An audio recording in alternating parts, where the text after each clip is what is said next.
भटकंती चॅनलमध्ये आपले स्वागत आहे। अजंठा लेणी महाराष्ट्राचे एक ऐतिहासिक वैभव भगवान बुद्धांच्या जन्मापासून तर त्यांच्या महानिर्माणापर्यंतचा प्रवास सांगणारी अजंठा लेणी एका प्रचंड नालाकार घडीमध्ये खडकात कोरलेली अजंठा लेणी या लेण्यांचा समूह 29 लेण्यांचा आहे।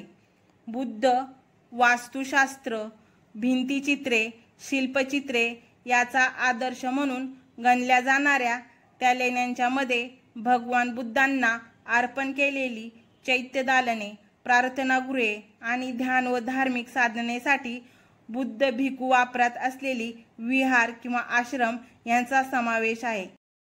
लेणी क्रमांक 16 या लेणीत फारच महत्त्वपूर्ण चित्रे आहेत। यात बुद्धांच्या जीवनावरील घटना दर्शवण्यात आल्या आहेत। डाव्या बाजूला एका दृश्यात बुद्धांचे चुलत बंधू नंद दाखवण्यात आले आहेत। सांसारिक सुखाचा त्याग करून भिक्षू बनलेल्या एका दृश्यात नंदाची माता देखील दाखवण्यात आली आहे। ती मूर्छित पडलेली आहे। एक नर्स तिची देखरेख करीत आहे। आश्चर्याची गोष्ट ही आहे की नर्सचा पेहराव तोच आहे जो आजकाल उपयोगात आणला जातो।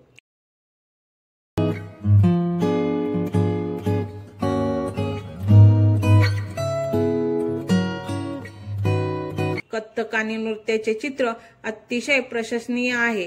आत पूजास्थानी बुद्धांची विशाल आकृती आहे।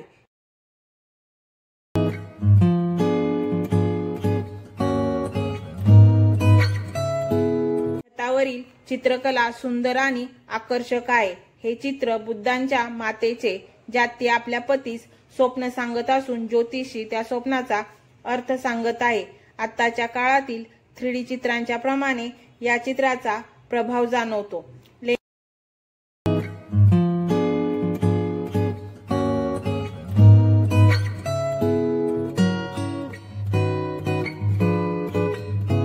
क्रमांक 17 या लेणीत बुद्धांच्या जीवनावरील कित्येक घटना आणि जातक कथा दर्शवण्यात आल्या आहेत।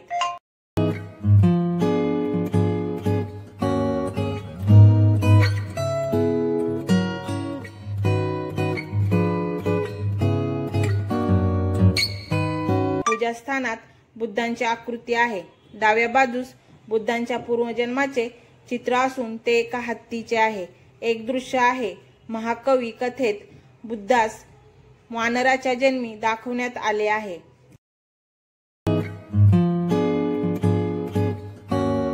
बुद्ध आपली पत्नी राजकुमारी यशोधरा आणि पुत्र यांच्याकडे भिक्षा मागत असताना दर्शवले आहे। बुद्धाने विशाल शरीर धारण केले असून यशोधरा आणि राहुलचे शरीर लहान दाखवण्यात आले आहे। राजा हरिसिंह आणि त्याचा मंत्री वराहदेव आपल्या हातात दीपक घेऊन बुद्धांच्या समोर उभे आहेत। याचा भावार्थ असा की जगास बुद्धांच्या विचारांनी प्रकाशमान करीत आहेत असा आहे। येथील छत इतके सुंदर चित्रित केले आहे की असे भासते एक कापड असून त्याच्या सर्व बाजूचे काठ म्हणजे किनारपट्टी आहे। शिवाय एक चित्र हत्तीचे देखील आहे। हत्तीला बुद्धास मारण्यास आणले आहे, परंतु बुद्धाने या मधोश हत्तीसही आपल्या अंकित करून घेतले।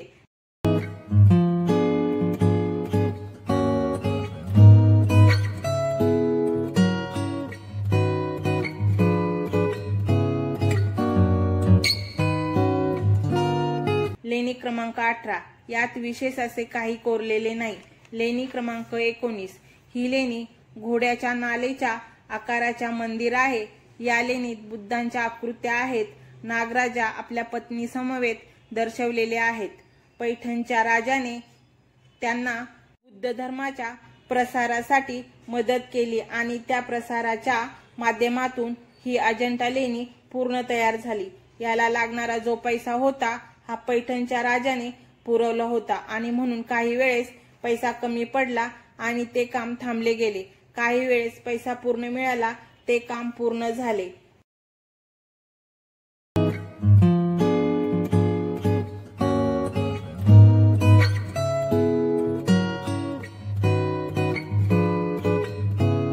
लेणी क्रमांक 21 अंशतः अपूर्ण राहिलेल्या या विरामध्ये अतिशय सुंदर नक्षीकाम केलेले स्तंभ पाहावयास मिळतात। डावीकडच्या भिंतीवर बुद्ध आपल्या भक्तगणांना प्रवचन देत असल्याचे त्रिखंड आहे। 21 नंबरची लेणी खूपच सुंदर, आतमध्ये बुद्धांची मूर्ती आहे आणि त्यावरती एक पेंटिंग आहे। त्याच्यामध्ये त्या काळातील पेंटिंगवरती दागिने तयार केले होते। ते दागिने सरळ पाहिले काहीही समजत नाही, ते फ्लॅट वाटते, पण त्याच्यावर जर लाईट एक डायरेक्शन मधून जर टाकली तर ते दागिने चमकतात। आणि अजून एक महत्त्वाचे वैशिष्ट्य, त्या पेंटिंगची बुद्धाची जी मूर्ती आतापर्यंत जेवढी आपण पेंटिंग पाहिली किंवा जेवढ्या काही लेण्या पाहिल्या त्याच्यामध्ये एकही बुद्धाच्या मूर्तीचे डोळे उघडे नाहीत, तर या बुद्धाच्या मूर्तीचे डोळे उघडे आहेत। आणि त्यांचे अजून एक वैशिष्ट्य म्हणजे 180 डिग्री मध्ये कुठूनही तुम्ही पहा तर ते तुमच्याकडेच पाहत आहेत असे फील होते। आणि त्याच्यातही महत्त्वाचे वैशिष्ट्य म्हणजे ते आपल्याला नुसते डोळे पाहतात असे नाही, तर ती बॉडी आपल्याकडे टर्न होत आहे।